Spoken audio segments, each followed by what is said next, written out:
New Year, same season. Ozone, season 2. New Year, same season. City stay frozen. Big apple pressure when you step in the ozone, man. Baby, we are back. We are live. And we finally got a win. It's feel like ages since we got the dub. The Knicks have won game 4. The Knicks have tied up this series. The Knicks are back in the driver's seat. We're heading to the Garden 2-2. The momentum is back on our side. Knicks fans are hugging and kissing each other again, picking up babies, kissing the babies, telling their loved ones they love them because they feel happy because the Knicks dictate so much of our lives and really determines whether we're going to have a beautiful Sunday.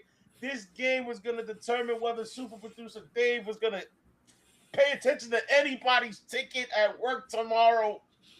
Everybody's going to get their computers fixed tomorrow because the Knicks won. And you have one guy to thank, not super producer Dave, not Jalen Brunson, not Mike Brown, but the big bodega, Carl Anthony Towns, with a triple-double, 20 points, 10 assists, 10 rebounds. Mr. Big Bodega said, New York, I got you. Obviously, with a lot of help from OG Anunoby and the cast that just performed exceptionally. This team looked like a cohesive punch. No individual hero ball, no nothing. A unified force. Brother, the Knicks have tied this series. Well, let's start number one. I am not drinking away my feelings as I did on Friday. So let's start there because I realize the Knicks made me a little light. Yeah. I was late. I was late. I was late. Knicks But had your loved ones concerned. They, yes, the Knicks had maybe yes. we would have we'd had an intervention. But luckily, I don't need to drink Jack today, and it's just coffee to keep me up, brother. It was an all around, effort. To oh man, there goes my light. I promise I'm not drinking. That's not whiskey in my drink. But OG had an amazing game, and you know how they do the series recaps, and they always want to give up MVP awards. I'd give it to OG. I think he's been playing one of the best balls that he's ever played. But shout out, like you said, Karl Anthony Towns. Now, he didn't get the 25 that you said that he needed so we can win every game. But the fact is that didn't matter when everyone else is doing their job. Even Mikal had points. I'll take the 8 points if it's coming from a 0. But everybody was involved. Everybody was active. Even that beautiful steal play from Alvarado against McCollum. Little things that just stuck out to you that are just like, you know what? If the Knicks played like this, they would never have been down 2-1. Yeah, look. Before we get into the numbers, break down everything. As you said, brother, like obviously OG Anunoby's performance cannot it cannot lay wayside. He played phenomenally from his defensive energy to his his attacking the basket, the energy that he played with, the offensive back he played with. Those two guys, especially in a game where yes, JB had I believe it was 7 points in the first quarter, but JB didn't shoot the ball again as well as we would like. But Anunoby was the guy. You know what I mean? It's consistent play throughout the game. 40 minutes, 22 points, 10 rebounds. He was a plus 19 on the field. But let's get into the team stats really quickly before we get into the individual performances of Cat and OG that played phenomenally. let's get into the team box scores. We always do, guys, on this live breakdown. And that's basically the Knicks, and the Knicks obviously won 114-98. But this score was not really indicative of what this game really was. Let's just call it a spade. Because the Knicks, outside of the first quarter, brother, outside of the first quarter, this team pretty much dominated the Atlanta Hawks. At one point, what the largest lead was, at this point, the largest lead was 21. No, it was actually 24 for the Knicks. The Knicks led 94% of the time in the game. But look at the field goal percentage. The Knicks shot 49% on the field, 41 of 83. Atlanta shot 41. That's because it got slightly better at the fourth quarter. From 3-point, the Knicks shot 45%, 14 of 31. Very respectable. Atlanta struggled, 10 for 41. They shot 24% from the field. The Knicks did miss 5 free throws. Not crazy about that. I want to keep free throws within maybe 2 to 3. Once you start touching 5, because 2 to 3 to me is a possession. Yeah. Once you start missing 4 to 5 free throws, now that's 2 possessions. You get what I'm saying, brother? Yep. So I like to, keep the field. I like to keep the free throw misses to 1 possession. 2 to 3. 1 to 3 basically missed free throws. So the Knicks got to do better. They shot 78%. Atlanta shot 20 to 25. They shot 80. Obviously the Knicks in the rebounding numbers. Obviously they out rebounded the Atlanta Hawks 43 to 38. They were tied on the offensive rebounds 12 to 12. Knicks is the one that had the edge in defensive rebounds. Obviously the assists, the Knicks 23 to Atlanta's 20. The steals 9 to Atlanta's 8. Blocks, Atlanta had more blocks. And then this is the turnovers. They got to clean it up. We continue to talk about it. They gotta clean it up. They gotta clean it up, man. They gotta clean it up. 15 turnovers. And I heard Mike Brown's press conference when he said, and he made a good point, and I'm gonna give him a little credit on this. And because remember Stan Van Gundy mentioned it in Game 3's broadcast about Atlanta's turnovers. So basically, Mike Brown said, well, you know what? We got to clean up the turnovers, but some of the turnovers were good turnovers. I guess, not so bad turnovers. And I guess it was, I don't know if it was Begley or Stephen Bondy that basically had him clarify. And he's like, well, some of the turnovers we made ended up in the dead ball. So like Jalen Brunson, when he lost the ball, there was a possession where Jalen Brunson tried to go behind the back as he was bringing it up the court. Dyson Daniels knocked it out and it went out of bounds. So it's like, he's like, yeah, that's a turnover we don't want, but it wasn't a turnover that put the Knicks at a disadvantage where, now they're on a fast break. And I felt like the Knicks did have a lot of that, compared to like if it's a passing turnover where a defender's cutting the lane and now you set your team, now you're down numbers and they're in transition. So I got what he was saying, but at the end of the day, the Knicks still got to clean it up. 15 turnovers to me is unacceptable. And I just feel like we're having this conversation after every damn game. You know what I mean? They brought it down, but they didn't bring it down enough. Like, this is a team that's just like, all right, Atlanta definitely had an off night compared to the Knicks, I want to say. And the fact of the matter is that, yes, the turnovers is not anywhere near where, we want them to be. But this is because Atlanta had a bad night. I think if they were on it, those could have costed us. Because at the end of the day, Atlanta has been taking advantage. Those 2 games that they won, they have taken advantage of those turnovers, and the Knicks need to just get that under 10. I'd like to see that way under 10. No, yeah, for sure. I think the Knicks did a better job in the turnover battle in the second half. I think they did a better job in turnovers.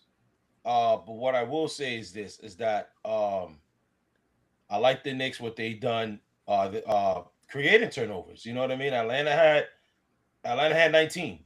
So, the Knicks were able to do that. The fast break points wasn't there, 8 to 7, but that just tells you that they really slowed it down for Atlanta. Atlanta wants to run and gun. They want to get on the court. They want to be able to, really run on the Knicks, and the Knicks really control the pace. The Knicks controlled the pace of the game. And as we said, the largest lead for Atlanta for the Knicks was 24. Atlanta was 1.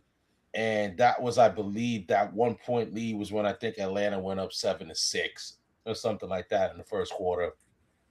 But all in all, great play by the Knicks. That first quarter, you saw a few plays from OG Anunoby, Karl Anthony Towns, a couple backdoor dunks.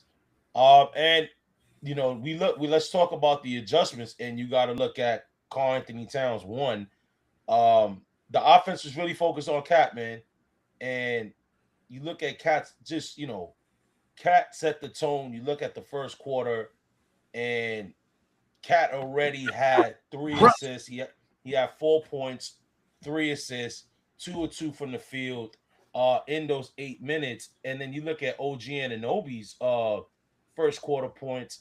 He had 6. He was a +6, 3 or 5. So the Knicks really set the tone when it came in that first quarter. Jalen Brunson, like as I touched on, has 7 points. This Knicks team set the tone. They looked hungry, bro. They looked hungry in that first quarter. You saw, okay, the Knicks are playing with a different energy. They're playing with the energy that we don't win this game, we're getting eliminated. We don't win this game, it's gonna be a long off season. They played that game that way, brother, and you saw it. You saw what the energy Josh Hart was displaying on the defensive side. Even Mikal Bridges. Mikal Bridges had some easy baskets. He drove to the basket. You know what I mean? He looked a lot more engaging in the offense. You know what I'm saying? So right now the Knicks, uh, obviously the big question was going to be the lineup change. You know what I mean? And just to mention that Mikel had 4 points in that first quarter, so he already had more points than what he had all of game 3. But 2 or 2 from the field. You know what I mean? So you saw that Mike Brown didn't go with the lineup change. Obviously, when you look at the rotational minutes, Mikal Bridges played 19 minutes and Deuce played 23. But you saw the adjustments already. And this is what we wanted to see with Mike Brown. And one thing I would say is they stopped the water on CJ McCollum. Because one thing I noticed is now they put Mikal on CJ in the first. You could tell they already switched the matchups and they trapped. The Knicks were playing a lot of drop coverage on pick and rolls with CJ McCollum, and they wasn't doing that. This time they was not doing that. They were hedging a lot on the pick and rolls. They were really trapping McCollum at the half court. They was really forcing his hand. They played very good defense on CJ McCollum. It seems like they adjusted, like the way they were covering Jalen Johnson. They realized, you know what? They must have listened to you, super producer, that they said, you know what? It just seems like CJ's baskets seem a lot more impactful and hurting us more than Jalen Johnson is. Because if you could tell, there were a lot of possessions where they had Jalen Brunson on Jalen Johnson on Nickeil Alexander-Walker, and you could tell Nickeil Alexander-Walker took advantage of that matchup in the beginning. He had knocked down a couple threes. Obviously, he's pumped from getting his Sixth Man of the Year award and all that stuff, so he was a little pumped. But then he cooled down, and then you already kind of have CJ McCollum slow down, and that's an adjustment we want to see from Mike. That's an adjustment we want to see from Mike. It is. It's the effort that we want to see, and like I'm okay with giving Jalen. You know what? Jalen Johnson can go ahead and score 25 every night if the rest of the team is stopping guys like CJ McCollum and Neil Alexander-Walker. Because I think those are the guys that I feel like are making the difference. We understand that that's the future of the Hawks team, but that doesn't mean that that's the reason why they're winning at this point. And pedestrian numbers as far as what CJ McCollum did, 19, if I'm not mistaken, no. 17 in this game, but it didn't feel like he was hurting us in this game 4. And this is what you want to see from the Knicks. I want to see Mikal with that energy, the choice words that he had for Dyson Daniels. OG also chiming in as well. These are the things that I want to see from my team, because at the end of the day, you guys look defeated in game 2 and 3. And Mike Brown did make the adjustments. A lot of us were upset. I'll be one of them who says to admit that I wasn't happy with the starting lineup being exactly the same. But you can see that there were adjustments made in this game. I just want to see this effort from this team going forward because this is the same thing that we thought going into the series we were going to get from the Knicks. They should have already. I feel like at this point, this series should have been done if they played like they played in Game 4. Yeah, obviously CJ had a good second quarter, but the Knicks had a better second quarter overall. The Knicks did a great job. The Knicks did a great job on him. Just to highlight what Nickeil Alexander-Walker did in that first quarter, he had 6 points. He went 2 of 5 from three, and that's what we were talking about. I think the matchup has to be you have to put Mikal on CJ going forward. You have to, and I'll live with Jalen Brunson on Nickeil Alexander-Walker. I will live with that matchup. Because as you said, I think I would Nikhil doesn't have the bag like CJ. He just doesn't have the bag like him. So I'm totally game for that. Jonathan Kuminga. Jonathan Kuminga stat back to reality. Yeah, This is why go yeah, let's just be honest. You know what I mean? Jonathan Kuminga, who was killing us in game 2 and 3, first quarter, had no points. He had 2 points in the second quarter, had no points in the third quarter, and he had 8 in the fourth quarter. But he finished with 10 points. He was a -7. His plus the minus. So the Knicks did a much better job on Jonathan Kuminga. He really hurt the Knicks game 2 and 3. He's really the only piece on the bench that could give him productivity. Obviously, you're not worried about Muhammad Gay. You're not worried about Gabe Vincent. He was a -14. Muhammad Gay was a -12. Chris Pitt was a +5 because he had 3 points in the 11 minutes that he played, but he shot 1 of 7. Nobody's worried about that. They put in your boy, Tony Bradley. And Tony Bradley, 7 minutes, like whatever. What was that all about?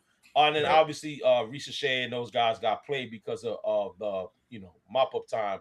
But you got to shout out the Knicks. Also, I want to shout out Josh Hart. Josh Hart's performance is not going to scream at you. His numbers is not going to scream at you. 10 points, 3 assists. But he was a +16, man. The effort that Josh Hart put into this game. You can tell that Hart, obviously all Knicks fans know, no pun intended, he is the heart of this team. It's just that simple. He is the And brother, legit just heart of the Knicks. we're going over the numbers, but there's something about Josh Hart that you're never gonna see from these Yeah, stats. These yeah, stats will never 100%. show you what you're getting from Josh Hart, and it is literally someone who's gonna hustle from the moment that he starts playing, from the moment and even then when he's on the bench, he's getting his guys riled up, and then he still once the second he comes in, you see that energy when he comes in. So don't always live by the stats, people, when you're Yep. watching this and you're looking at it as like, oh yeah, Josh Hart had a 10-point game. 9 rebounds. Great. Yes, he did that, but watch how he plays. Watch what he helps. You see how other guys react to him too. They also know that he's a certified rebounder, so they know that they don't have to worry about that so much. So there are so many things that impact this game when you look at Josh Hart that you just can't go by the stats. Yeah, and you got to think, and you got to look at it like this too. Hart's rebounding is always important for the Knicks, but Yes. it's even more this series because of the matchup. Because you have Cat guarding the wings. You have Cat either on Dyson Daniels or whomever. So Cat's not really out there in the paint, you know what I mean, all the time getting a rebound. So it's very important that Josh Hart's doing that. Even with OG, who I think if it's anything that can get better in his game is his rebounding, and it has improved. He had 10 rebounds, 2 of them being offensive. So that's what we need to see. Yep. And then shout out Deuce McBride. Deuce McBride, another good game from Deuce, man. 4 of 7 from the field, 3 of 6 from downtown. He was a +13. Big shots. He had big shots in the third quarter. He really did his thing. 8 points. He 2 of 3 like from downtown in that fourth quarter. Shout out to Deuce McBride. Deuce McBride, obviously coming off the injury, he had the strong game, the last game against Charlotte, and in the postseason he struggled. But now this is back-to-back games where Deuce, when Deuce gets that, when he's getting the ball shooting the three, you feel very confident that he's gonna knock it down. This is the Deuce that we need. This He's is the cooking. Deuce McBride that we need. Jordan Clarkson, I thought, played a great game as well. I thought Jordan Clarkson played very well off the bench. 7 points. He was a +12. He 3 of 3 on his free throws, 2 or 4 from the field. I thought he played well. I thought he played well even defensively. Shout out to Mitchell Robinson. Mitchell Robinson, 8 rebounds, 6 points in the 15 minutes he played. I want to see an uptick in that. I don't understand why we're not playing Mitch more. Mike Brown needs. I don't care. I know people are saying it's the hack of Mitch, but bro, you got to find a way. You have to then find a way to stagger his minutes. Where you gotta outcoach the coach that's doing that. Tibbs found ways to do it again in that Boston series.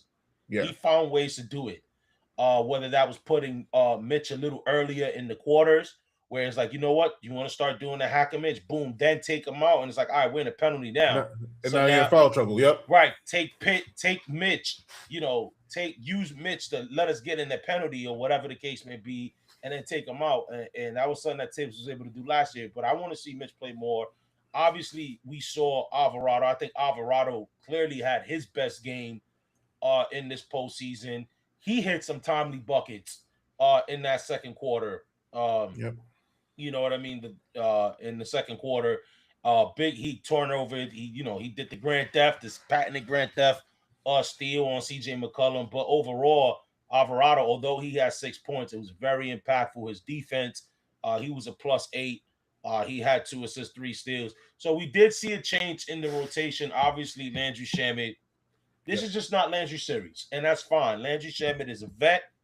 If we do go in the second round, which I see us going to the second round, Landry can have a good series then. But right now, this is not the Landry Shamet series. I'm okay with that. And I think this is the 4 that we're going to see from Mike Brown until proven otherwise. And that's going to be Alvarado, Mitch, Clarkson, and Deuce. As long as you don't have JB and Towns too much on the bench, I'm fine with that, brother. I also want to do something real quick. We got a shout out from you in the chat. Jess says that shout out to you on the last live. Your score prediction was very close, and you were. You said 114 or 101. It was 98. But brother, I don't even remember that until you text me. Until you text me that, I was the one who was drinking. I don't even remember that. But you know what? And that's great to a talking point that I forgot to mention. And this is why I'm happy, because this is exactly what I wanted. And I don't know if it was said on KFTV. I don't know if it was said on Knicks Film School. I know what I said. And I said on this show 2 days ago, I don't want to see a close win. I just didn't want to see a win. I didn't want to see a close win.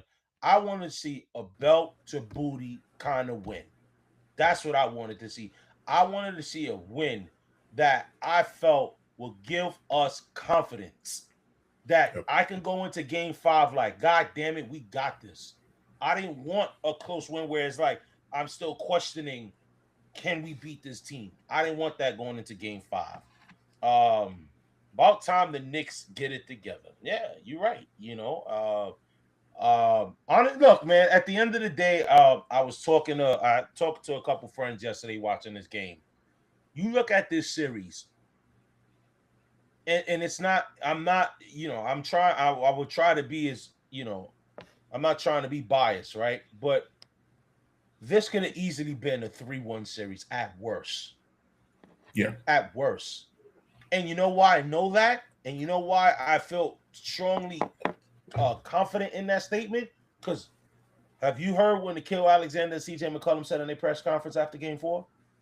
Go for it, brother. They basically said, brother, both of them, if you told us we will be 2-2 going into game 5, we'll sign up for it. So that tells me even they ass is probably surprised that it's 2-2. Yeah. You know what I'm saying? They probably figured this is probably going to be the game that game 5 is probably going to be the game we're going to have to play for our lives. Knicks in 6, Hawks had their chance and they blew it. Yeah, it's hard to disagree with that, especially the way the Knicks played in game 4, and it looks like it finally took the Knicks 3 games to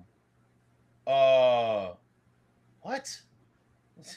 Sorry, I got a person who texted that just kind of threw me off for a second. That's why Do Not Disturb is on, brother. No, but it popped up on my laptop. Oh my god, this guy was stupid. it finally took the Knicks 3 games to realize how can we slow down CJ McCollum.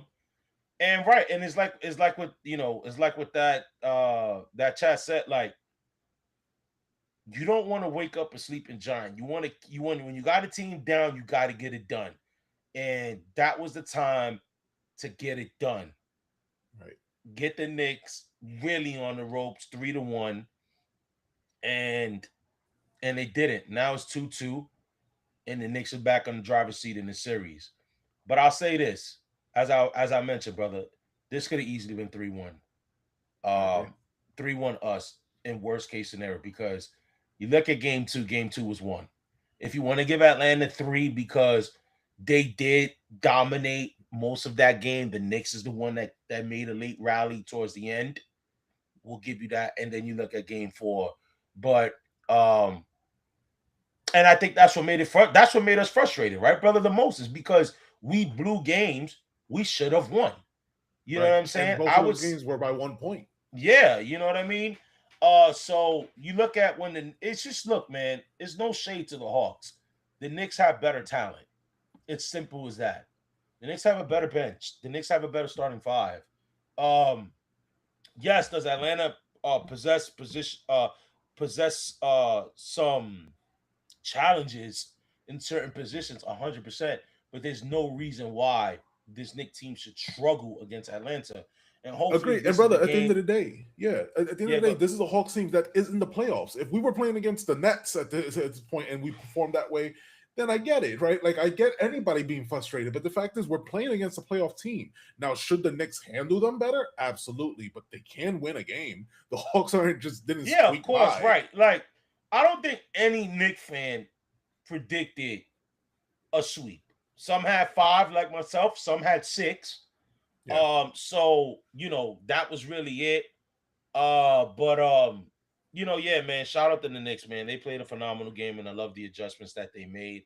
Obviously, if you want to talk about the Atlanta Hawks, their fans can say, hey, we just didn't shot the ball well, and that's how it goes. That's just how the ball bounced. But I'm sorry, I felt defensively the Knicks really, really made them struggle.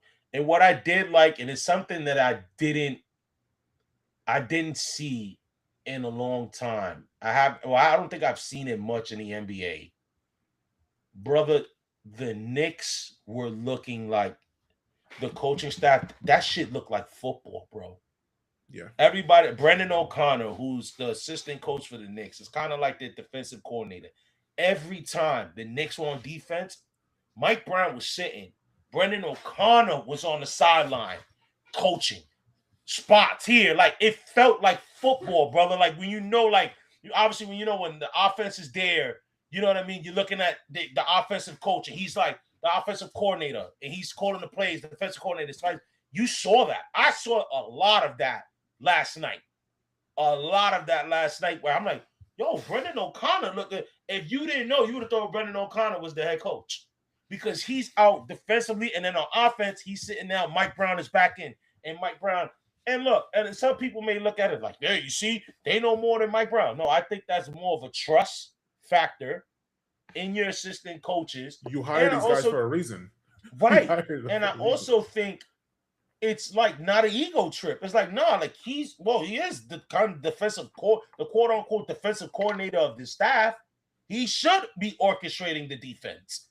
Obviously, like in anything in NFL, the head coach is going to make the executive decision. However, like, let him do his thing. And that was something that caught my eye. You know what I mean? That's something that caught my eye. I caught you. I'm on the same page with you, brother. I caught that. And it was also the after play stuff, like, especially when Atlanta will call a timeout. You always see this, and then whenever a team calls a timeout, when they're on the winning side or things are just going right, the coaches are amping them up. But it was just a little bit more special in this game. And you could tell, like, the Knicks as an organization wanted to go after it in this game, and you would see like a big play would happen, and then Atlanta's calling a timeout, and the other coaches are getting involved. You have Rick Brunson getting in faces and telling people to calm down, just because they were heated, and at the moment that's great, but you may also get attacked and put your team in jeopardy. So like it was all around effort that we saw that was going around. Brother, I have a chat right here that we're gonna post as we get towards the end. So I'm gonna save this for a little bit, but thank you for that question. Not the last one we got. Yeah, so I'll save that for a little Okay, bit later. yeah. Yeah, you know what I mean? So yeah, that was it, man. That I thought the Knicks went into this game with their life on the line. Like I like and they Their backs were that's against the exactly wall. what it was. That's exactly what it was. Their back was against the wall and they fought back, man. They did what they had to do and I just love the adjustments that Mike Brown made defensively. And brother, so we looked at obviously Carl Anthony Towns. This has not been the greatest series for Jalen Brunson. I'll admit that. Um, Jalen Brunson looked a little banged up too. He did roll his ankle. That kind of scared me. And then at one point he banged knees. Um, and he looked like he was limping a little bit. I'm gonna pose a question to you, brother, because I think I know where you're gonna go with it. But I think, and then especially the way this series is going, I think it's a valid question to bring at this time. Do you think it's time, especially for this series, and only in particular with this series, do you think it's time that we run the offense through Carl Anthony Towns rather than Jalen Brunson? If we're only talking about this series, yes. I Yeah, absolutely 100% believe that this is the way that we should run it because Atlanta doesn't have a solution for Karl Anthony Towns when we're feeding him correctly.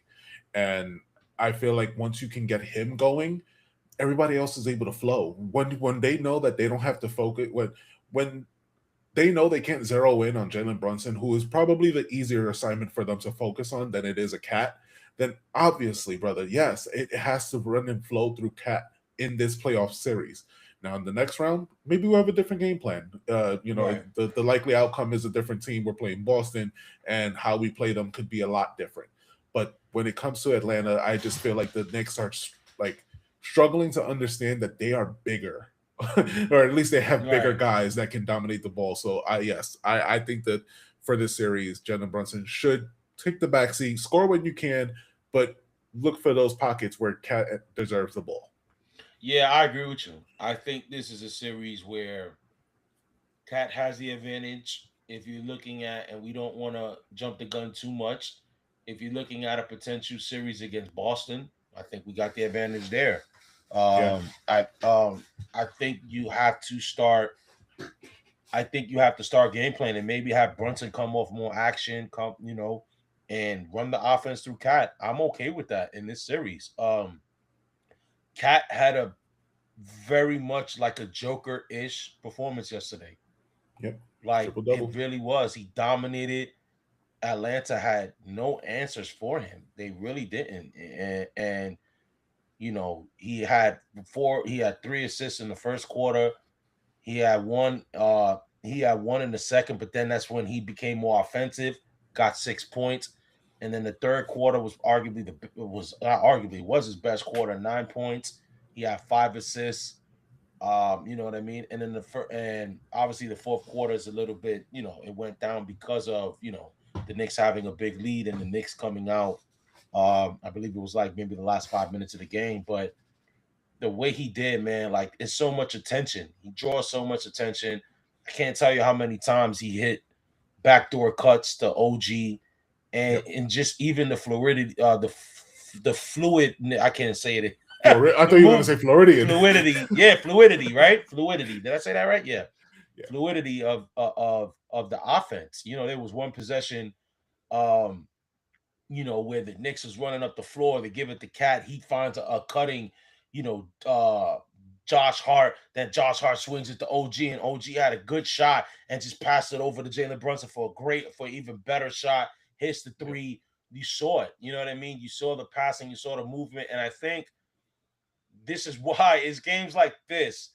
This is why you get so upset at the Knicks because when the Knicks are rolling and playing like this, the Knicks are very hard to beat. Very hard to beat.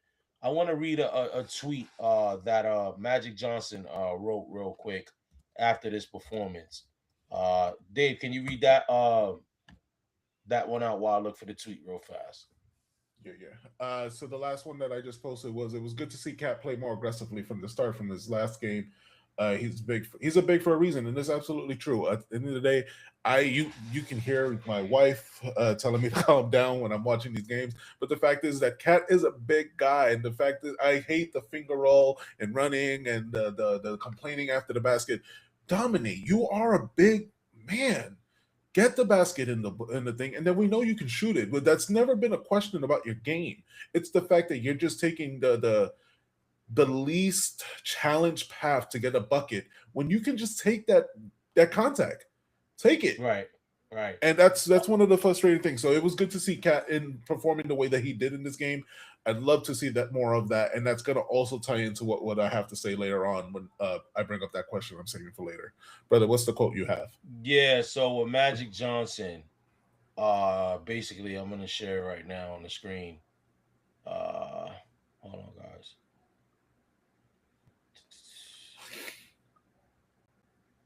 Let's share it right now. Can you guys see it? Is it on?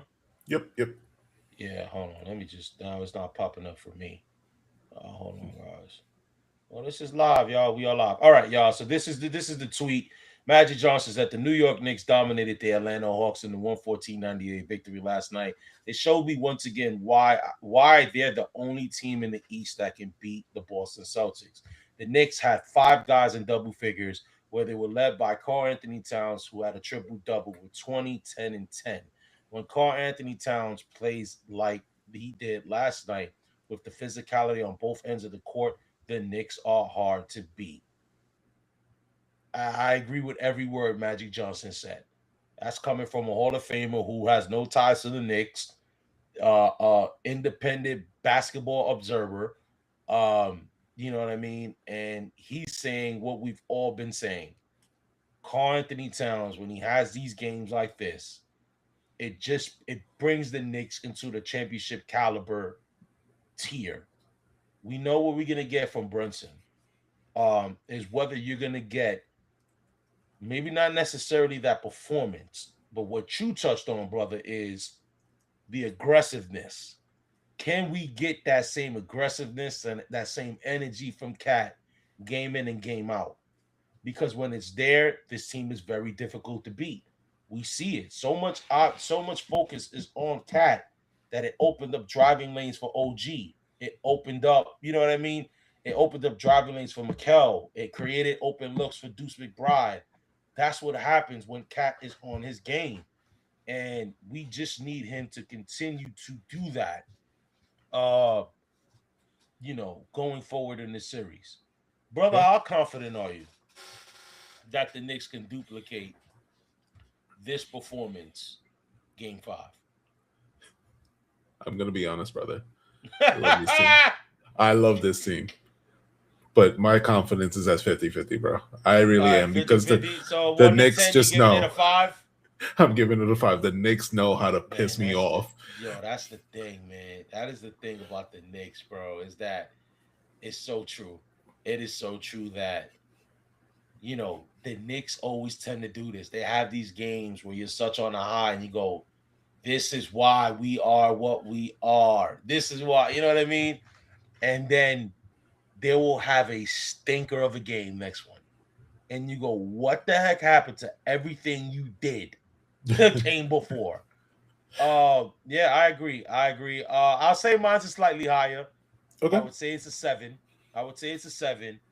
Um, Only because I think the Knicks realize how important. Not that they didn't before. These are professionals. I'm not gonna No, act no, no, like no, they brother, don't brother, know the brother. They importance of the realize. playoffs. They realize. Uh, I but would agree with you there. I think now, sometimes you really need that smack in the face. And I think that they've come to the point where they know. Sorry, guys, just adjusted my camera slightly. But I think they've come to the point where it's like they know they got to. That's it. We ain't playing. We ain't Right. playing. We're finishing. We're finishing the series. Because I will be honest, the way Boston's been playing is look like they're gonna wrap up their series in 5. The way they're playing right now, they have 69-43. They ain't playing no games right now. They have trade ass whip. They put an ass whipping on Philly. You know what I mean? So, yeah, I think we get a 7. I think the crowd is pumped. I think it's gonna be, I think The crowd is going to be more amped up because it's 2-2 as opposed to a 3-1, where I think the Garden crowd would have been a lot nervous. Shoot, I would have been nervous watching the game. But I think I give it a 7. I think that the Knicks are going to play with a lot of energy. I think they're going to be able to. You saw Mike Brown say like, "Yo, we're just finding ways to play through Cat, get Cat more involved, get Cat more touches," and that's what they need to do. That needs to be the game plan. Atlanta knows it's going to be the game plan, but who gives a damn? That needs to be the game plan for Game 5. So, brother, Yeah. as I feel like we're coming closer to the end of the stream, I have a question that I in the chat that I wanted to save towards our end, and the question is, as I'm posting it right now, let's see. Thank you. Do you honestly think that the Knicks are a championship caliber team? 100%. And Look, man. Go ahead. Give context, and I'll answer right after you, brother. The Knicks were a top 5 team in the league. The Knicks had, I think it was within the top 5 of the league as far as records, if not top 6. The problem is that the Knicks forget that they're a championship caliber team, and then they have dud performances. And if it's anything that this playoff has proven, that outside of OKC, and now you got Boston, a lot of good teams had to be humbled in this playoff. Even the Celtics, if you really think about it. San Antonio got humbled in Game 2. Now they went on to win 2 straight in Portland. Got to give it up to them. Boston got humbled in Game 2. Detroit's getting humbled now. You know what I mean? So this, and Cleveland too. Cleveland just dropped 2 in Toronto. That series is 2-2 now. But the thing is, I think, and that's why I read the Magic Johnson tweet, is because it all depends on Cat. This team is going to go as far as Karl-Anthony Towns, not Jalen Brunson, because we know what Jalen Brunson is going to be able to bring. That doesn't mean that we can do it with Jalen Brunson having bum nights. No, we know that when the going gets tough, Jalen Brunson is going to bring it.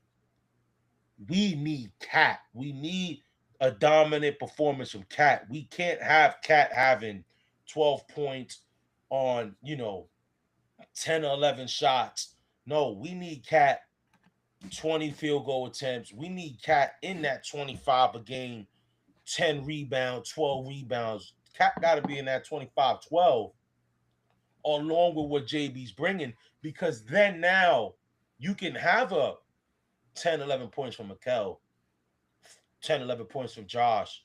You get your 17, 18 from OG. Now you're looking at that, and then now you have a Deuce coming off the bench, giving you another 8 or 10. Clarkson giving you another 8 or 10 points. Mitchell Robinson, you know what I mean? So this Knicks team is a championship caliber team. This is why fans are so on ends right now, because we know what the goal is for this team. We know what we want to see. This team needs to make the finals. You fired your coach last year who took you to the Eastern Conference Finals, 2 wins away from the finals. You fired your coach because you felt this roster was good enough to get to the next step, but this coach wasn't the one that's going to get them there. You don't make that offseason decision not thinking this team is a championship caliber team. So to answer the question, the Knicks are a championship caliber team. I guess the question I will pose is, are they going to play like one every game in this postseason? Go ahead, brother. Brother, I feel that this team can be a championship caliber team if they play like they played in Game 4. Now, what is so special about Game 4? This was a team effort. There wasn't hero ball. We didn't need 35 from Jalen Brunson. We didn't need 35 from Towns. We didn't need heroic efforts from a bench player who doesn't normally do that on the normal. This was a team that we knew can do exactly what they've done all season, and they finally showed out and showed us why the Knicks were the 3rd seed this year, why they didn't have a great season, why we have championship aspirations for them, why they picked up the bench players that they have, why did they build up the guys that they had that we want to grow in this on this team. The Knicks can be a championship caliber team, but it is a team. It is not a Jalen Brunson problem, a Towns problem, or a Mike Brown problem. It is how it's everybody performing together. Every other team, yes, we're gonna look at the star players. We're gonna look at the Tatum's, the SGA's, the LeBrons and Lucas, the Wembys and all these people, and that's great. Sometimes championships are won by a team effort. Doesn't mean that we're not saying that we're not going to get a great effort from Jalen Brunson. We're not going to get a great effort from Towns because those are our star players. But it has to be everyone else involved. We can't have a Mikal Bridges putting up zero. We can't have OG rolling his ankle and getting hurt. Like there's so many things that go into this for a team to get into the finals. And the fact of the matter is that yes, can they be a championship caliber team? Yes. Will they play like one? Will they show us that they can? That's the problem, and that's the frustration that myself and many Knicks fans, and I think you too, Omar, that we are upset that you guys decide to just shit the bed because you're not playing to your actual effort the way that you should be playing. If the Knicks can sustain what they did in Game 4, which wasn't, brother, it wasn't spectacular. It wasn't something that was just like, oh my god, this Knicks team, this Knicks team is insane. It's just that they actually did their jobs. They performed way better. Like I don't understand why that's rocket science to anybody in that organization. Play better, play as a team, look for open shots, play harder defense. What did I say anything that's hard? Are these not the fundamentals? You're on mute, brother. You're on mute, brother. Obviously you gotta have a little luck on your side too. You know what I mean? You gotta stay healthy. Right now you saw it last night in the playoffs. Former Nick Dante DiVincenzo towards Achilles, man. You know, Going into a contract year too. going That's the into a problem. contract year. You got Anthony Edwards now. Anthony Edwards is gonna miss some weeks. You know what I mean? With the knee injury, so you got to remain healthy too. That I think that's part of being a championship caliber team. You got to stay healthy. Right now. So the Knicks are playing Game 5 Tuesday. So the Knicks got 2 days off. So Knicks fans, you got 2 days off to kind of chill. You got two Orange and blue days, skies until then. orange and blue skies. So then you can watch some of our teams that we dislike kind of struggle, as we touched on. Cleveland lost today, which is crazy. They were so in control in that series, typical Cleveland like Donovan Mitchell, James Harden choke like performances. Shout out to man, and look, man, shout outs to Toronto. Scotty Barnes played a heck of a game. They've tied the series. Excuse me. Detroit now down 2-1. What another game? They're like the Knicks right now. Game 4 is do or die for them. Game 4 is do or die for them. But what I'm seeing in Detroit is you're seeing a lot of the same. You're seeing a lot what a lot of people thought was gonna happen in the playoffs. Like who's gonna be able to play make outside of Cade Cunningham? And Orlando is just a bad matchup for them. So we got people confident in JB Bickerstaff, but not me. If I was a Detroit fan, I wouldn't be too confident on him. I don't think he's a good playoff coach. But right now Boston is putting it on Philly, so I think it's lights out for them. I think Boston wins. I don't think they play with their food. I think they get it done on in Game 5, eliminate them. Lakers, Houston tonight. I want to talk to this. I know we're talking about Knicks reaction show, but I just want to talk about this. Shout outs to LeBron James, bro. What LeBron is doing at his age, is insane. It's insane. The way the Lakers won that game 3, was insane. Being down, I think they were down 6, like 26, 25 seconds to go. They found a way to send that. Once that game went into overtime, I knew the Lakers won because they looked so defeated. Houston looked like the Knicks in Game 1 against Indy, where Halliburton, the foot was on the line, so it was like, okay, they didn't win, they went to overtime, but you knew the Knicks lost. Like you could tell in the body language. And Houston, them being a young team, Yeah, and I think KD quit on them. I really do. Um, and I don't know what they do in the off season because I would really have to think about that. I know they Yeah. just traded for KD, but I would really have to think about that. About I think he quit on them, man. I really do. I really do. Cause now all of a sudden your ankle is hurt. That's why you missed game three. So now it's your knee and your ankle. Bro, if you can jog, your team is down 0-3. You know what I mean? You need to go out there and fight with them. Um, but the Lakers did a good job. I hate to bust your bubble, Joey. Y'all gonna lose in five the next series. Uh, you know, they got OKC, bro. They're not beating OKC. Like, you gotta be real with yourself. It's not, now if they got Luca and AR, they got a chance because Luca can go off and beat you in any series, but they're not gonna have Luca. Maybe they might get Luca in the middle of that series or whatever. But I don't know. I just don't think he doesn't want to be a part of the blame. Well, do you know what's the crazy part? He's gonna be. He's gonna be. Whether he wants to or not, because this is another team that obviously he wanted to go to. You know what I mean? And it's not looking good, bro. KD's track record is not looking good since he left Golden State. You know what I mean? It's just as simple as that. You went to Brooklyn, you got everything you wanted in Brooklyn. You had to bounce, you wanted to leave. They trade you to Phoenix, and they try to do the best of their abilities to get you what you wanted or whatever the case may be. They gutted a lot of future for you. And then when shit went left, you want to bail. You go to Houston, and now you do this. KD missed 3 games. I mean, 4 games in the entire season. He's already missed 3 games in the series. I'm telling you right now, Um, Westbrook would have done that, but yeah, you know what I'm saying. So, yeah, he's over hold 36, on. brother. He's over 36. Right, That's what it is. Luca and Reeves is coming back. You hater. I don't think I'm being a hater. All right. So that's the same question, right? I'll pose the same question to you. Go Do ahead. you think the Lakers are a title contender? I think That's that if that. they, I say this, they get Luca, it makes it a I don't. lot more tougher.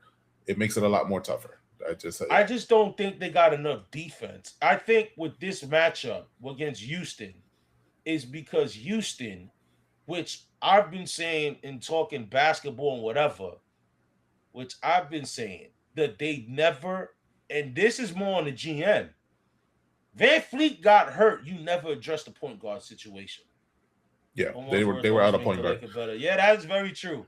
When I said the Lakers weren't contenders, they went on I think, a 10-game winning streak, a 10, 11 game. It was something like that. I know one of them wins was against my Knicks too. So, no, but I think, look, man, styles make fights. And it's no shade. Like I said, I think the Lakers fully healthy. I think they're always capable of winning the series. They don't play enough defense. The Lakers. The Lakers don't play enough defense. And they're going against a team that is offensively challenged because they have no playmakers. And they never addressed it when Van Fleet got hurt. They never got a point guard. And they thought Amen Thompson and they thought KD can get them by. And when the playoff gets going and the game slows down, you need someone to create. This is why the Lakers are still doing well, performing well without AR and Luca, because LeBron can table set for everyone. LeBron can do everything in this game. KD has never been that. You know what I'm saying? So I think the matchup favored the Lakers. And this is why, with the Lakers depleted, they're still having success against this Houston team.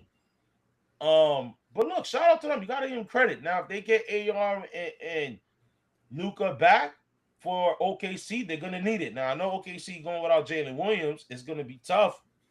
And if there's any fan base that's been underdogs and shocked the world, we would know, because obviously no one gave us a puncher's chance against Boston last year, and they're probably not in the second round if we were to advance.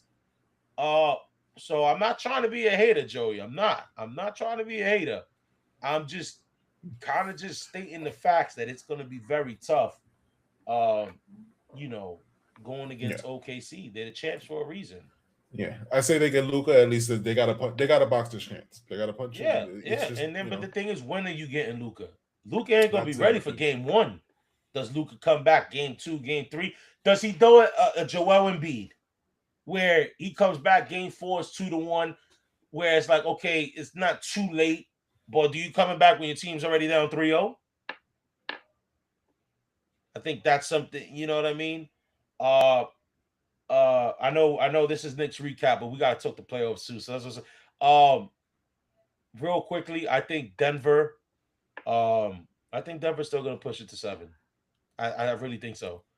I think Anthony Edwards getting hurt definitely hurts. Anthony Edwards messes that up. My man, now you being just a hater.